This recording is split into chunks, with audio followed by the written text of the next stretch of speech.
Alors, salut une fois de plus et bienvenue dans cette troisième vidéo concernant la correction de l'épreuve de sciences physiques au baccalauréat blanc 2020-2021 du lycée technique de l'eau. Alors, voici l'exercice à question qui comporte deux grandes parties. La première partie, dipôle RELC et puissance en régime sinusoïdal forcé. Et la deuxième partie, les ondes progressives et interférences. Alors, si tu es nouveau sur cette chaîne, abonne-toi à la chaîne, évra le bic et active la cloche de notification. Laisse également un pouce bleu et à la fin de la vidéo, attelle-toi à laisser un commentaire. Alors, à tout de suite pour la résolution. Alors, c'est parti avec le corrigé de l'utilisation des acquis. Lecture. On dispose d'une bobine B d'inductance grand L et de résistance petit r. Pour déterminer petit r et grand L, on effectue deux séries de mesures. En courant continu, pour une tension UE égale à 20 volts, on obtient un courant alternatif d'intensité IE égale à 400 mA, c'est-à-dire I efficace. En courant alternatif pour la deuxième série de mesures, de fréquence F égale à 50 Hz, pour une tension de valeur efficace U égale à 20 volts, on obtient un courant d'intensité efficace I égale à 370 mA.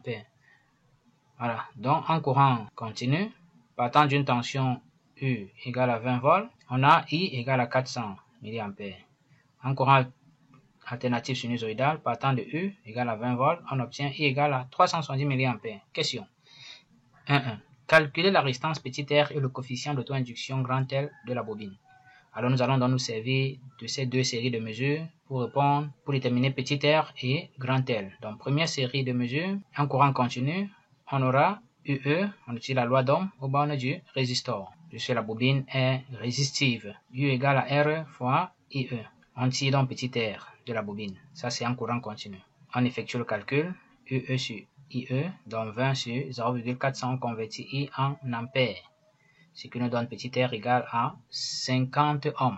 Deuxième série de mesures en courant alternatif. En courant alternatif, maintenant, il faut utiliser l'impédance. L'impédance Z du dipôle RL.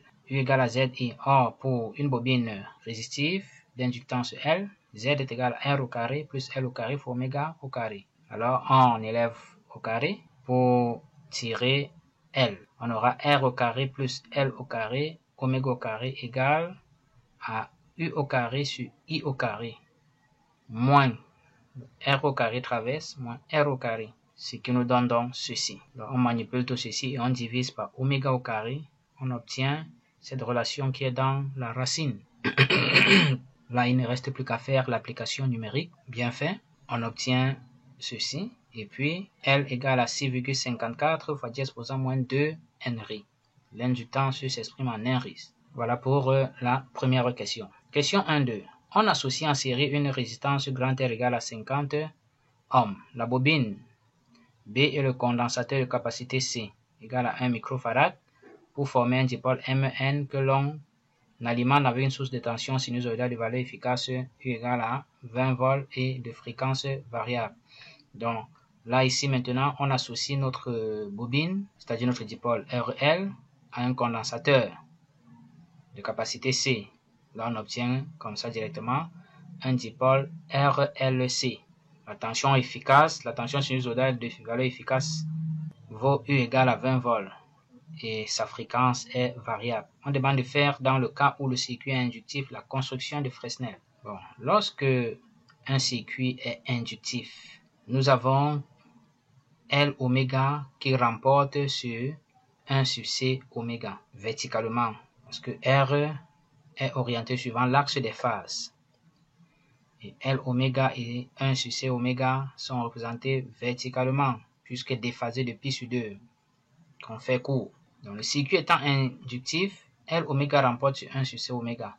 Là, la longueur de L oméga sera supérieure à la longueur de 1 sur C oméga, comme vous pouvez voir ici. Donc voilà la construction de Fresnel dans le cas où le circuit est inductif. On représente R horizontalement, L oméga verticalement vers le haut, déphasé de pi sur 2 par rapport à R, par rapport au courant. Et puis 1 sur C oméga déphasé de moins pi sur 2, donc ça redescend. Et puis on obtient la résultante Z fois IM. Donc à partir de cette figure, on peut déterminer les relations qui lient l'impédance R, L oméga et 1 sur C oméga. De même que Z et le déphasage phi. Puisque là nous sommes dans un triangle rectangle. Voici le triangle rectangle.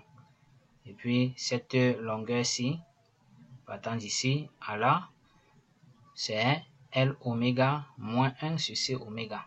Bien, nous avons fait la figure dans le cas où le circuit est inductif. On demande maintenant de calculer la fréquence F0 pour lesquelles l'intensité du courant est maximale, de même que l'intensité maximale I0. Donc dans ce cas, l'intensité du courant est maximale à la résonance d'intensité. Dans la résonance d'intensité, nous aurons L oméga égale à 1 sur C oméga. Parce qu'à la résonance d'intensité, la quantité L oméga est égale à la quantité 1 sur C oméga. On pose comme ceci, c'est-à-dire L oméga 0 est égal à 1 sur C oméga 0. Ce qui donne donc L fois C fois oméga 0 au carré. Là, on a ici la pulsation oméga 0, c'est la pulsation à la résonance d'intensité. Ce qui vaut 1. Là, on tire F0, sachant que oméga 0, c'est 2 pi fois F0. Comme c'est au carré, on élève donc 2 pi F, ça devient 4 pi carré F0 au carré. Et on tire F0, ce qui nous donne cette relation qui nous permettra de faire l'application numérique. F0 est égal à 1 sur 2 pi fois racine de LC. Le calcul bien fait donne 622,6 Hz. Fréquence en Hz. On termine cette première partie. 1,3. Pour F égale à 670 Hz, le déphasage vaut 20,56 degrés. L'intensité efficace I, 187 mA. Calculer les puissances actives et apparentes absorbées par le groupement. Donc la puissance active, c'est encore la puissance moyenne. Cette puissance moyenne qui est liée au facteur de puissance par la relation E fois I cosinus phi. Cela a également été vu en classe de première. Il suffit de faire son calcul.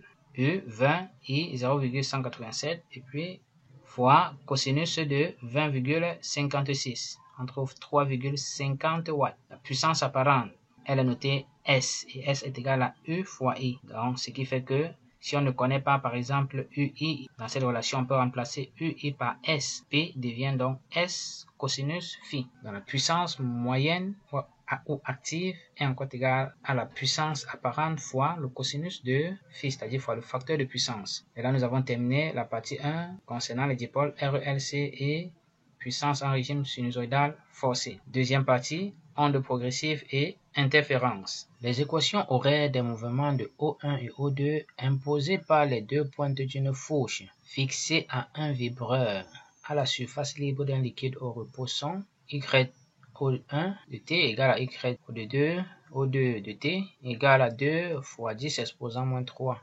sinus de 120 pt, où Y là s'exprime en mètres.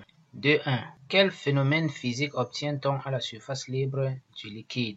Décrit ce que l'on observe. Alors, lorsqu'on a une fourche munie de deux pointes qui frappent la surface libre d'un liquide au repos, le phénomène physique observé, c'est tout simplement le phénomène d'interférence mécanique. Donc, on obtient le phénomène d'interférence mécanique.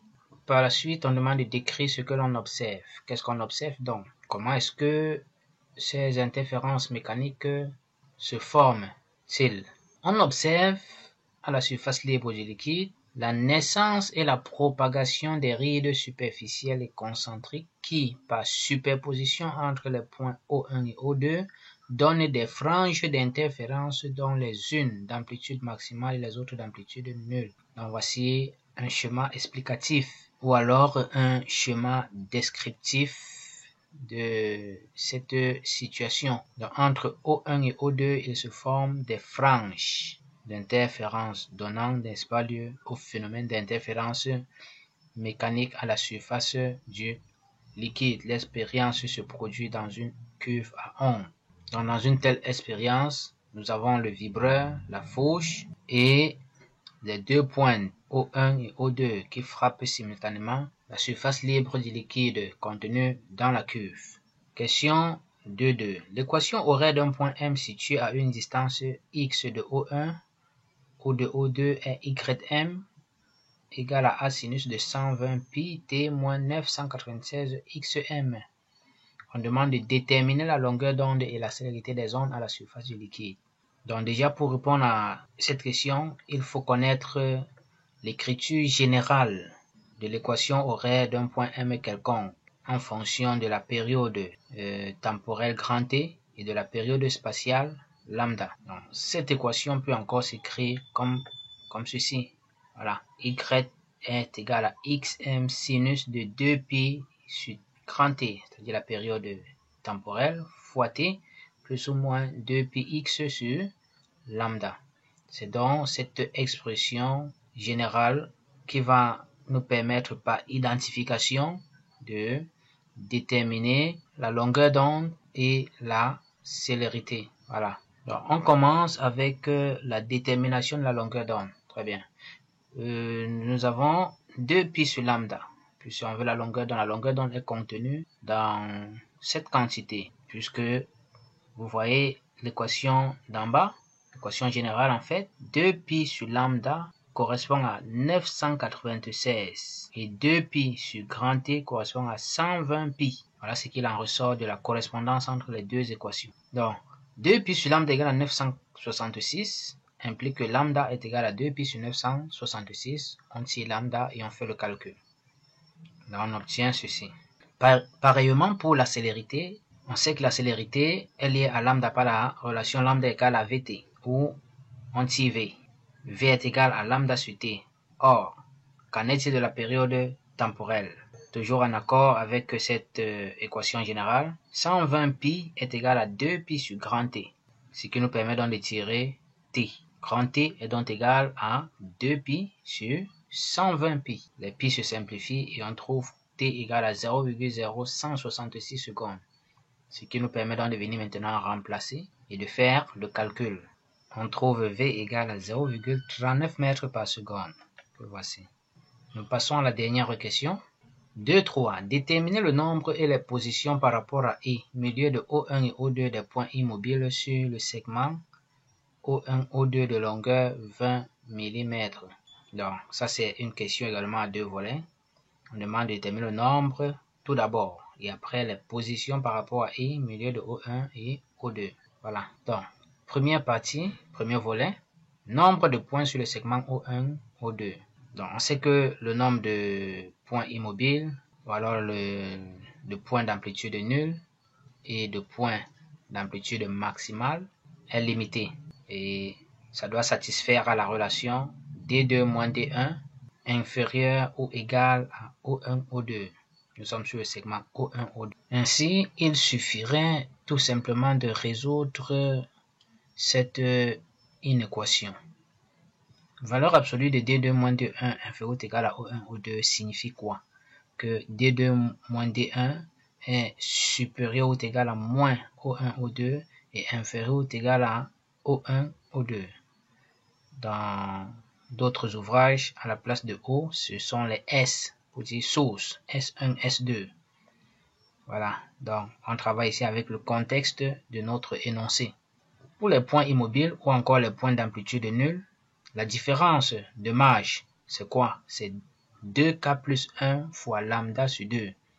Si on était dans le cas des points d'amplitude maximale, D2 moins D1 devrait être égal à K lambda. Et on devrait donc remplacer D2 moins D1 par K lambda. Ici, nous sommes dans le cadre des points immobiles, c'est-à-dire des points d'amplitude nulle. Donc, D2 moins 2 égale à 2K plus 1 fois lambda sur 2. Et ce qu'il y a à faire, c'est de résoudre cette inéquation afin de trouver les valeurs de K. Les valeurs de K correspondent donc au nombre de points sur le segment O1, O2. Donc, voilà l'inéquation. Il suffit de manipuler ceci. On obtient deuxièmement 2K, c'est-à-dire on fait passer 1 on fait d'abord passer lambda sur 2, ça devient O1, O2 fois 2 sur lambda des deux côtés, ici précédé du moins. Après, on fait passer le 1 des deux côtés, on obtient donc moins 1, moins 2 O1, O2 sur lambda à gauche, et puis moins 1 plus 2 O1, O2 sur lambda à droite. Maintenant, on divise tout ça, tous les membres, toutes les extrémités là, gauche-droite par 2. On obtient donc ceci. En remplaçant O1, O2 et lambda par leur valeur, on calcule, on trouve donc 3 moins 3,57 inférieur ou égal à K, inférieur ou égal à 2,57. Soit que K prend dans les valeurs moins 3, moins 2, moins 1, 0, 1, 2. Ce sont des valeurs entières uniquement. On compte donc le nombre de valeurs de K, comprises entre moins 3,57 et 2,57. C'est-à-dire les valeurs entières de K comprises entre moins 3,57 et 2,57. On trouve donc qu'il y a 6 points immobiles sur le segment O1, O2. Là, c'était pour le premier volet de cette question. Deuxième volet maintenant, on demande les positions par rapport à I, milieu de O1, O2. Bon, voici une petite schématisation que j'ai effectuée pour vous expliquer. Voici le milieu. Vous voyez, cette frange centrale qui est brillante correspond au milieu du segment O1, O2. Bref, est confondue avec le milieu du segment O1, O2. Dans la frange centrale est rectiligne et est toujours brillante. Donc après, nous avons donc les points immobiles, c'est-à-dire les franges immobiles. En noir là, puisque nous avons donc 3 de part et d'autre. Les valeurs négatives, moins 3, moins 2, moins 1. Par rapport à O, c'est-à-dire par rapport à la frange centrale. Et on a O, on a 0, pardon, 1 et 2. Ceci correspond à la position 0. Ceci correspond, pardon, à K égale à 0. K ici égale à 1 et puis K égale à 2. De même de ce côté, on aura la frange correspondant à K égale à moins 1, K égale à moins 2 et puis K égale à moins 3. Donc, pour déterminer donc ces positions, je vous explique tout simplement comment vous deviez vous prendre, vous comporter. X2 moins X1, qui est la différence de marge, c'est 2K plus 1 fois lambda sur 2, comme on l'a vu plus haut. On remplace pour K égale à 0, puisque cette valeur, c'est par rapport, cette expression, c'est par rapport déjà à cette frange centrale, qui est le milieu de O1 et de O2. Donc pour K égale à 0, on a la première frange immobile à droite de la frange centrale, X égale à 0, qui est brillante. Donc X2 moins X1 est donc égal à lambda sur 2, ça veut dire que d'ici à là, la distance là, c'est lambda sur 2. Partant du point O, milieu de O1, O2, c'est-à-dire milieu du segment O1, O2. Pour K égale à 1, on a la deuxième frange immobile, c'est-à-dire cette frange qui sera située à 3 lambda sur 2. Donc voilà comment est-ce que vous deviez normalement vous comporter. Vous prenez pour K égale à 2, vous aurez donc la valeur 5 lambda sur 2, ainsi de suite. Après, vous prenez K égale à moins 1, K égale à moins 1, oui, moins 2 et moins 3. Vous trouvez les positions des points immobiles à gauche de O, milieu du segment O1, O2. Et ce serait tout. Donc voilà, nous avons fini avec l'exercice 2 concernant l'utilisation des acquis. Alors prends fin cette vidéo et ne la quittez pas sans laisser un pouce bleu, abonnez-vous à la chaîne si vous êtes nouveau et activez la cloche de notification pour ne pas rater les autres vidéos. Alors on se dit à la prochaine vidéo concernant ce corriger. Les liens sont en dessous de la vidéo.